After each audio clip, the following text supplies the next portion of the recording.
মানুষের জীবনের কাহিনী। বেটে। ও এত বেটে কি করে? ওর মা বাবা তো এত বেটে নয়। হ্যাঁ, ওর বাবা মা কিন্তু বেটে না। আমার মনে হয় ও ওর মামার বাড়ি লোকেদের মতো বেটে হয়েছে। কমপ্লান খাস, একটু হলেও লম্বা হবি, না হলে তোকে কে বিয়ে করবে? কালো।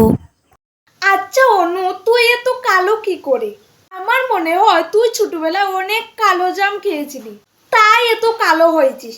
কি করব বলতো, ভগবান যেরকম বানিয়েছে সেটা নিয়ে সন্তুষ্ট থাকা উচিত। সেটা বললে চলবে না। সুন্দর না হলে তো তোকে কেউ পাত্তা দেবে না। শোন, আমার কি সম্পর্কে দিদি লাগে আমি জানি না, কিন্তু আমার দিদি লাগে। আর ওই দিদিটা না খুব কালো, কিন্তু এখন একটা ক্রিম দে, আর এখন আগের থেকে অনেকটা ফর্সা হয়েছে। আমি বাড়ি থেকে ওই ক্রিমটার ছবি পাঠাবো, তুই আনবি। ক্রিম দিলেই ধবধবে সাদা সুন্দর। শুকনো বা চিকন। এই তুই এত শুকনো কেন? তোর বাবা মা তোকে ভাত খেতে দেয় না নাকি? এত শুকনো হলে কি করে হবে? বাতাসে উড়ে যাবি তো।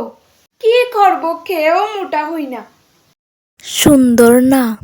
তোর চেহারাটা সুন্দর না। অপুর মেয়ের চেহারাটা যা সুন্দর, মুখটা গোল, এক কথা অসাধারণ।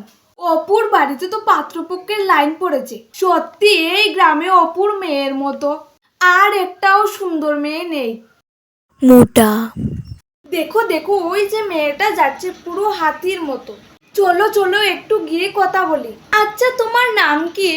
আমার নাম মমিতা। ও আচ্ছা, তুমি দিনে কত থাল ভাত খাও? 20 তাল? 20 তাল কেন খাবো? সবাই যেরকম খায় দিনে রাতে মিলিয়ে 3 বার, আমিও 3 বার খাই। না, আসলে তোমাকে দেখে বোঝা যায় অনেকবার ভাত খাও। একটা কথা বলবো? হ্যাঁ বলো। তুমি না ব্যায়াম করো দিন রাত, জিমে যাও আজ থেকে।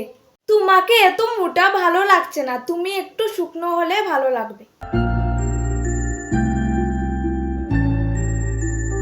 যে যেরকমই হোক না কেন, তাকে তোমার কিছু বলার অধিকার নেই। হ্যাঁ ভালো বলো, কিন্তু খারাপ বলার তুমি কি? আসলে তুমি যে তাকে বলো বেটে, কালো, এটা ওটা, একটা কথা ভেবে দেখেছো কি সেটা কি ওর ইচ্ছায় হয়েছে? এটা ভগবান দিয়েছেন, আর ভগবান দিয়েছেন হয়তো তার ভালোর জন্যই দিয়েছেন। সবশেষে বলবো, এমন কথা কাউকে বলবে না।